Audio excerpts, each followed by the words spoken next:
JT Westerfield of Locked On Utes. Look, we could talk about the winner of this BYU-Utah game, and I'm sure we'll get into a bit of how the game could play out. But number one, I think both of these fan bases can agree. That's right. Agree on one thing. ESPN dodging the Holy War, ESPN dodging BYU-Utah, and honestly dodging the Big 12 altogether this season is something that is not conducive to growing the game of college football and is a slap in the face of the conference. And I think embarrassing for ESPN to expose themselves as a network that only wants to plug the SEC. And the big other brands, I'll say that too, because the only other ones they've gone to are a top Big Ten matchup. So it's literally College Game Day used to be special because they would go to App State. It was 2 years ago. They went to a Big Sky game. That was massive, an FCS game in late November. It was an awesome atmosphere. It was super cold. Like, it was one of those things those kids will never forget. How about even when they went to Cal last year? Those were the moments that are so incredible. And it seems like they're so far removed from that. And I just think it's so interesting what's going on, Drake, right now, because if you look at, there you go. Yeah, right there, Ole Miss and Georgia this week. And you know what this will be? We've gone 6 weeks of 6 of the 8 weeks we've gone in the college football season. Now they've gone to an SEC site too, right? Like, excluding week 0 last year, all five of their first destinations a year ago were SEC. 9 of the 14 weeks a season ago went to an SEC school too. Like, if we look back at 2023, of the 14 weeks, only 5 games had current SEC members involved before that ESPN deal went through. So now that the ESPN deal has gone through, they're really just going to SEC matchups. And I know a lot of these are top 10 matchups, but you're really missing out on showcasing what makes college football great as a whole. It's the individual passion that all schools have for their fan bases. And now you're just painting yourself as not just ESPN, but ESPN SEC, basically, because that is all you continue to do. And I just think it's really disappointing. I loved when they went to James Madison a couple years ago. Drake, since this since this deal with the SEC went through, they have not gone to a Big 12 game. They have not been. Like, it's really sad and disappointing. They've completely left us behind. I appreciate what Big Noon is doing by coming to the game this weekend. That was just announced. But for Game Day to continue to just be like SEC or fine, a really good Big Ten matchup, I think is really disappointing for what we all love about the sport and the individual passion fan base that exists outside of just the SEC.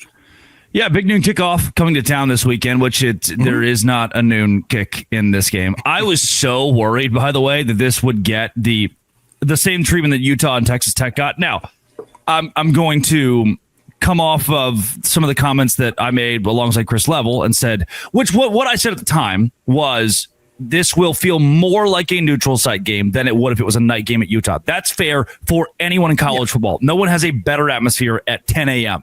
This would have been a tragedy to see BYU and Utah play at 10 a.m. So I'm glad that Big Noon didn't ruin that. And I think that I'm sure the conference, the Big 12, stood up, the presidents, the ADs, and said, look, we will not forfeit a night game in this league just to have Big Noon kickoff.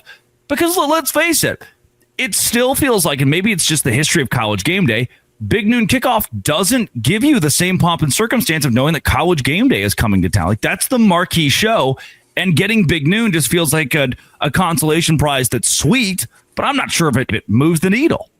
You're absolutely right. It's a prize, but it is just a consolation. It's like, yeah, you got second. College Game Day is still College Game Day. Even the moves that Big Noon makes is to try and meet the hype of College Game Day. Dave Portnoy is only on that show because they are trying to mimic what Pat McAfee does. Even like me personally, I watch Game Day now more than, even though I get frustrated at the destinations they go to, the show actually still will talk about Utah, BYU. Like, they will still mention them. It's not as much the SEC, but I watch the Game Day more. And I think almost everyone does, because it's become the staple, the icon. I do just think it's a little bit better of a product, even though I love Big Noon, and I'm so grateful they went to Utah a couple weeks ago and was an incredible atmosphere, but it's not College Game Day, the staple. Like, the reason Big Noon exists is because of College Game Day. Like, if you look at NFL pregame shows, they don't just exist because of the CBS one or whoever it might be. Like, they exist because they want to hype up their NFL product. Yes, Fox is trying to do that with their product, but the reason every single one of their ads also says, like, we have the best announcers, the best games, the best pregame, is because they don't. They're just trying to tell you that, because the best is still College Game Day and what they offer. And the fact that College Game Day continues to not want to spotlight a conference too, they have a deal with, like, let's not forget, the Utah-Arizona State game was on ESPN. Not the halftime show cared about it. The halftime show of the game last night, Drake, did not mention Utah and Arizona State at all. It was just highlights throughout the rest of the day. So this is where it does get so disappointing when this is the same network that's going to bring us all the college football games. These are the analysts that are going to be analyzing it. And unless some other team in the Big 12 steps up, we're going to be like, yeah, Tech's good, but how good are they? They just blow everyone else out because no one else over there seems to care as much about the Big 12. It's really unfortunate how this rivalry and matchup continues to be neglected by ESPN. But even though it's a consolation prize, I appreciate that Fox is still bringing their pregame show there, and very grateful they're not changing the kickoff time, as you mentioned, Drake. This game had to be at night. All rivalry games need to be at night, except for the game, the Ohio State-Michigan one. That's fine. Is it fair to say this is less of a conversation? Because, I mean, this is Locked On Big 12, right? And the onus is on me to talk. Well, and I've mentioned this before, too. I'm not going to be able to talk as much Oklahoma State as I can Texas Tech. I cannot talk as much, West Virginia as I can Utah in a season where there are contenders that deserve. And maybe that's the pot calling the kettle here a little bit by saying College Game Day is avoiding the Big 12. But I think the Big 12 does have some legitimate matchups that they are intentionally redirecting from. Is it safe to say this is a conversation more about the Big 12 as a whole than it is necessarily just BYU and Utah?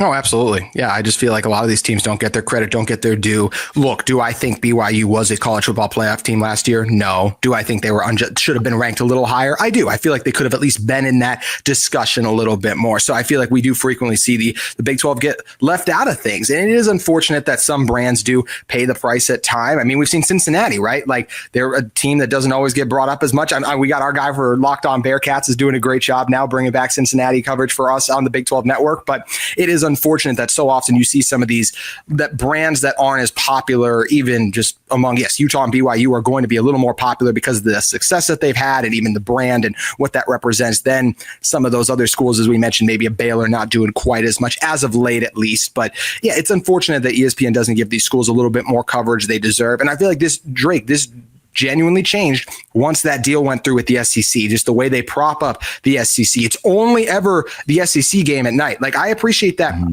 NBC with their deal. If Notre Dame has the biggest game, they'll put that game at night. Like I would love it if Utah BYU was treated by, and I know it's on Fox in this instance, but like let's say it was on ESPN. If you want to do Georgia Ole Miss because it's the top 10 matchup in terms of reserving that for 7:30, that's fine. Like but give us another prime slot. And it doesn't feel like they want to do that. It feels like the Big 10 is just, Big 12's continuously getting the Heisman, and it's disappointing how they're trying to lower the value of our product by saying like, oh, they're just not as good. And they're going to learn just how good Tech is when some of those teams see them in the playoff. I would not want to see the Red Raiders right now. Yeah, Texas Tech could go to the national championship. I really believe they've got the talent, especially on the defensive line and the defense, to make a huge run. Coming up, big news. I'm going Locked On Big 12, Locked On Utes.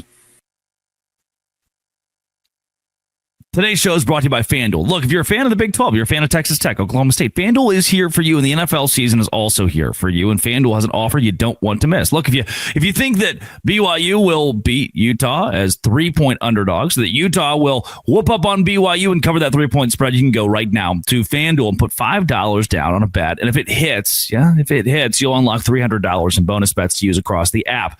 I love how FanDuel gives me so many ways to play. I've built parlays, tried player props, and even followed the live lines during games. So what are you waiting for? Visit FanDuel.com to download the FanDuel app today and get started. Go to FanDuel.com today to download that app and get started with FanDuel.